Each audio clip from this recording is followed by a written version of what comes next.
Welcome to the Rick Helps Real Estate Show, where after a while, the little voice in your head says, why am I watching this?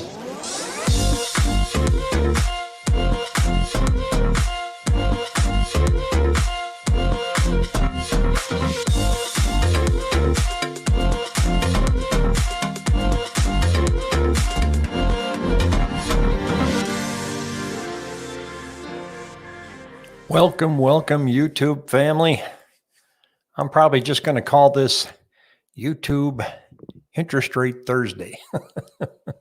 Yesterday was a brutal day if you weren't locked in to get a mortgage. And where it's going from here, nobody knows. A lot of speculation either way. And we're going to kind of touch on that a little bit. Let you know, yesterday, we started out in the morning at 4,035 listings on the market. And I said, whoa, I thought we'd be under 4,000. And 3 hours later, we hit the magic number of 3,999. And it stayed there for about 15 minutes and then it popped back up. So let's jump on over and see what we're looking at today, shall we? So we'll pop this into a full screen here. If I go to my quick search button, my favorite button, go to active, what do we got? We are looking at 4,106. Hey, it went up. Good thing. That's what we need. We need this to start moving up. And what is going to be the catalyst? I think the catalyst is going to be higher rates. And but we really don't know how high they're going to go. So let's take a look at the charts here and see what we're looking at. If we look at this is the mortgage MBS Live that I like looking at here, and I'm going to show you what it is. And look at this fun little uptick that we've had in just the past few days. So we're up around 3.1. And there's a lot of speculation when we look at where they're going. Because, we've never been here before. And when I say we've never been here before, we haven't been in a pandemic. And we've never seen this kind of spending ever. And from the Treasury, and it hasn't even hit yet. So keep in mind that the central bank has been buying mortgage-backed securities like there's no tomorrow, somewhere around $40 to $50 billion a month. And so here's all the commentary on where people think things are going to go, and we're just not clear on how much rates are going to go up now. I will make a prediction for this weekend, and this is going to be one of the busiest real estate weekends ever. And the reason is a lot of people got locked in with good rates around 2.8, and they're locked in for a few weeks. And there is a bit of panic going on out there. Mortgage applications have dipped by 11%, but we need to be careful with that number because that was last week's number. And a lot of that was Texas. Texas was down 30%. So nobody could move over there. There was no electricity. So we really kind of need to look at that number and take it with a grain of salt. But they are down. Mortgage applications are down, but not enough to affect pricing yet or inventory. And you can see that clearly in the Arizona numbers when we look at the 7-day moving average. And that 7-day moving average is definitely showing that the buyers are still out there, but they are going to panic this weekend and head out like crazy. They want to get that home before their lock expires. And people that are concerned and think that rates are going to rush back up to 4, which I don't see that happening. But, the rate increases all over the news now. Doesn't matter what channel you turn to, mortgage rates are rising. The problem is, we could probably handle a 3.5 or a 4, but the price of homes are up on an average of like $400,000 nationally. So, you're taking a big hit on both sides now. And so for the people that are locked, this is your weekend, and it's going to be brutal. Took a look at a house. We're going to go look at it on Sunday. And when the listing came up yesterday, and it showed that was on, 0 days. And it said only available to look at on Saturday and Sunday. So I pull up showing time, which is our scheduling. Saturday's full already. The house had only been on the market a few hours. There was maybe a 15-minute window to go see the house on Saturday. Fortunately, they hadn't booked up Sunday yet, so I got us an appointment at 11 o'clock. I don't even know if it's still going to be on the market by Sunday. So that's the kind of market we're in right now. Now, the homes that are staying out there and not moving are not moving for a reason. The owners have priced them too high, and they're getting a little greedy, and they're going to find out that this isn't going to be a cakewalk for them to get whatever price they want. So those are the ones that are staying on the market. Now, if I look at the Cromford Index and Cromford Supply Index, here's the problem, folks. I mean, this is our inventory here, and it's an index that they have. No sense in trying to explain how they get to it because I don't get it. But our supply is way down here, and it's shrinking, and our number of the demand index continues to go up. When you have a gap like this, you just have price increases. Now there's a little tweak down here. Okay. So it has turned, but we don't know how long that turn is. 1 or 2 weeks don't make a trend. So when I look at a chart and I see something, I go, well, I don't know. And that's when we looked at the chart yesterday. I remember we were looking in March. And as we were looking in March, we were seeing like escalations like this number right here, right? See how that was going up? That's demand. Well, when we were looking at the inventory in March, we saw inventory on 1 week go up, and it went up again. 3 weeks doesn't make a trend, so you have to watch it. And in March, we all thought that was the beginning of the end, that things were going to just be bleak. Inventory was going to go through the roof because people were losing their jobs and stuff. And all of a sudden it turned, and it started to take a drastic turn down, and then it stayed at this level. The inventory got low, and it stayed there until 2021 in January. Then it just dropped. So when I look at this little turn right here, I can't say definitively that it's a trend yet. Now I can speculate, and I can say, well, it's really hard to find a home right now. So buyer demand is dropping off because buyers are getting kind of worn out. They're getting worn out by being outbid. They're getting worn out because there isn't any variety, anything to pick from. Like I said, my friend that's in a particular part of town, she goes, how do I market myself in this part of town anymore if there's only 6 homes? So when we look at these inventory levels like this of 4,106, well, you're right. There's just not a lot to pick from. So, we can speculate on whether or not that dip in sales is going to be heading for a long-term trend, or if it's going to be just a blip. So I wanted to find, there was an article in here, and I should have saved it. Let's see, where did it go?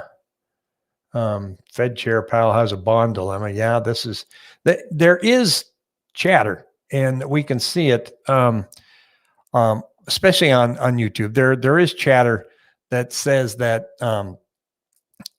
the Fed is not going to let the bond market dip down much further, because that's going to really stall things. And our economy is at a point right now that we just can't have any slowdown or any stalling. And the reason that treasuries are going up and bond market is coming down is they are anticipating that money that's in the treasury starting to flood the economy. And we're going to have an improving economy, and we're going to start having inflation. And we're seeing inflation right now, but it's only in just a few indices like lumber and food. And a lot of the food inflation is simply because we have a logistics problem, a supply side issue. You name it. Food comes from everywhere, and we just don't have the means to get it from point A to point B. Builders raising prices. Heard from a YouTuber this morning that the home that they've got that they hadn't signed the contract on yet is going to go up by $15,000 in March. $15K. Fortunately, somebody else fell out on another house, so they're able to sign on that one and get it without the $15,000 increase. But new home construction is such a dance right now. They say, well, it's going to take 6 to 8 months to build the house. That's pretty typical, but they're running into all kinds of different reasons why your new home is delayed. And one of them simply is COVID. In a lot of these job sites, if one person tests positive for COVID, they shut the job site down for a week. And plywood, price of plywood's gone through the roof. The price of lumber in general has gone through the roof. Trying to get appliances takes a long time. They come from China. And if you look, there's aerial photos in China that shows shipping containers just lining the streets. They're not going anywhere. There's a shipping container shortage here in the United States because they're all stuck in China. So it's hard to predict any kind of trends. When the 1.9 trillion that's coming out, I'm trying to read the details on that. I'm not really seeing where a lot of that money is going to be anything close to economic stimulus.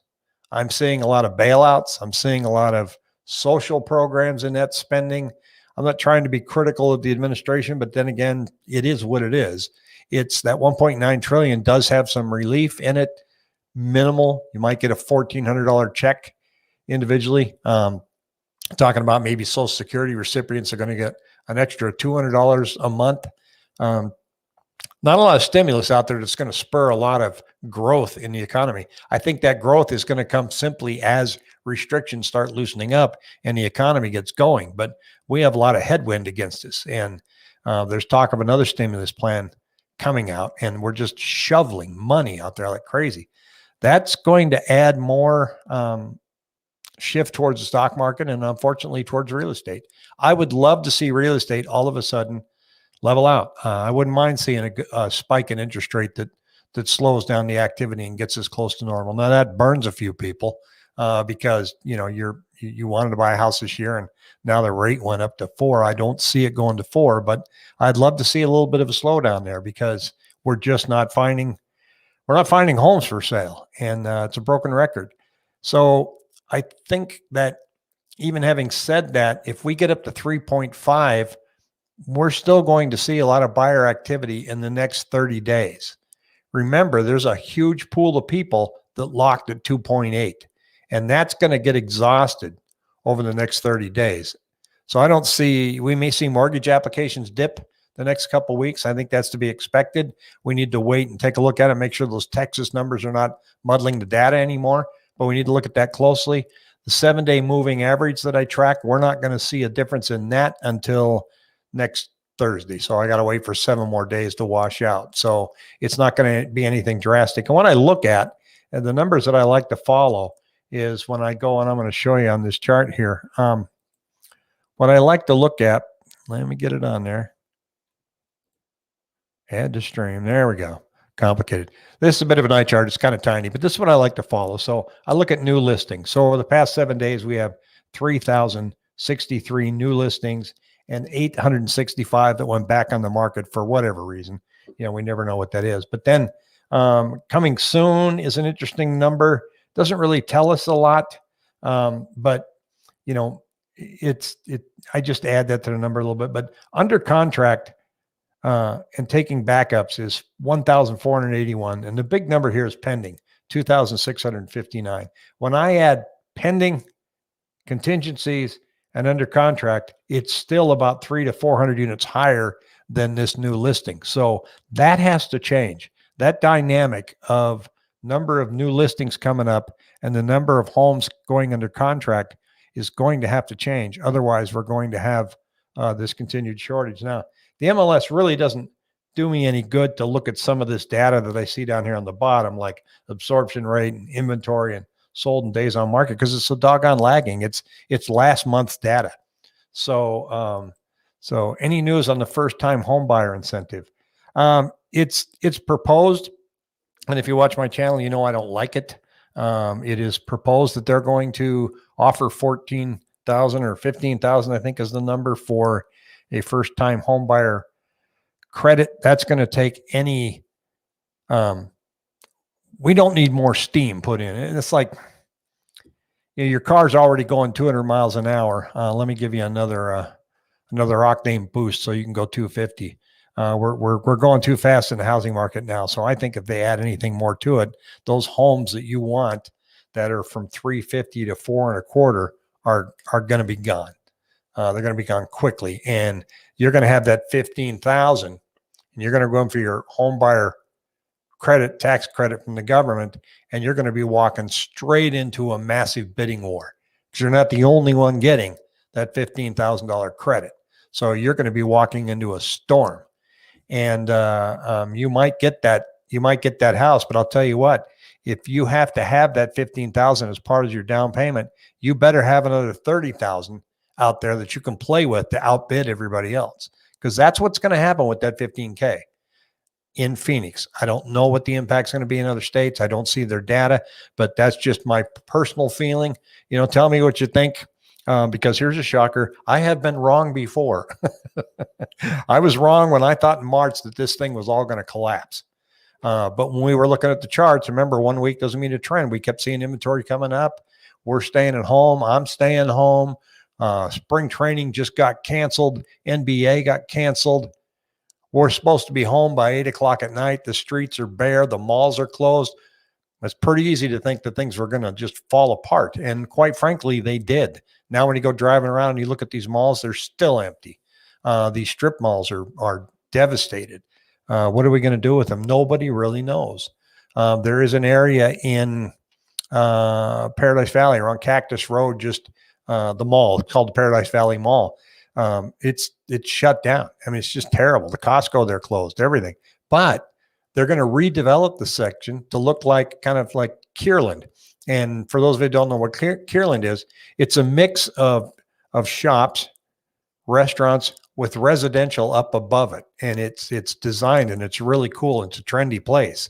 And so they're going to take this mall and raise it and put in this new development. So a lot of these malls are sitting in desirable areas where real estate could start to redevelop. And you could see anything from senior housing. Some of these smaller malls, I think it'd be a great idea for a smaller mall to turn into an assisted living center where you could take this mall and you can have medical clinics inside of it. You can have residential areas where people can stay. And then when they walk out their front door, they can walk out to a garden. They can walk out to restaurants and, make it very secure. I know when my dad was in a care center, he was going crazy because he was looking out the window and he could see a hedge. And Dad was really into gardening.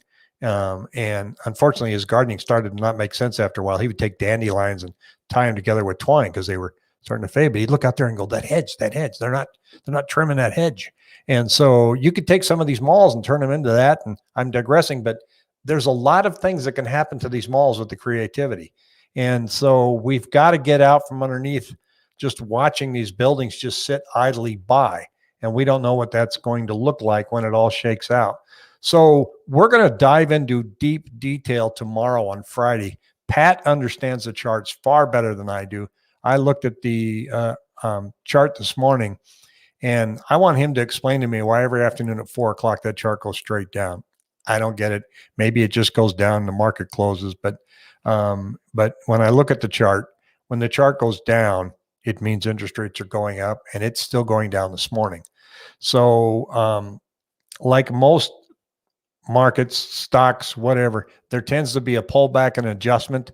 So you're looking at rates right now at about 3.1, but you can get on the phone and you can find lower interest rates. You can look online. This is a point where you're going to get online and you go, oh, these guys are 2.5. Well, they just haven't updated any of their data from yesterday yet. So be careful. You're going to have to do a lot of shopping. But as we've talked on this channel before, you can call, let's say I'm a lender, you can call me at noon and I can go, yep, we're 2.9. Well, at 3 o'clock, I might be 3. So, it's when you're shopping, when you ask for the rate, ask for the fee. Because some of these rates have a buy down. For example, Quicken says, I'm going to get you this, but then they tell you later and they show you the form. They go, oh, and it's going to cost you this much money. So make sure you're careful. Don't make anything in the fast. Make any decisions quickly. When it comes to rates, take your time to shop. Take your time to have long conversations with your lender so that you can understand, well, when's a good time to lock? How long of a lock can I get? And make sure you're making the right decision. Terry says, I'm changing my name to Ernest Money. I think we're just going to call you Ernest. Anyway, hey, tune in tomorrow. Let's do a deep dive on that. I hope everybody has a great Thursday. I really enjoyed my Wednesday waiting around for my car to be serviced, but it was a nice day to go for a walk. See everybody soon.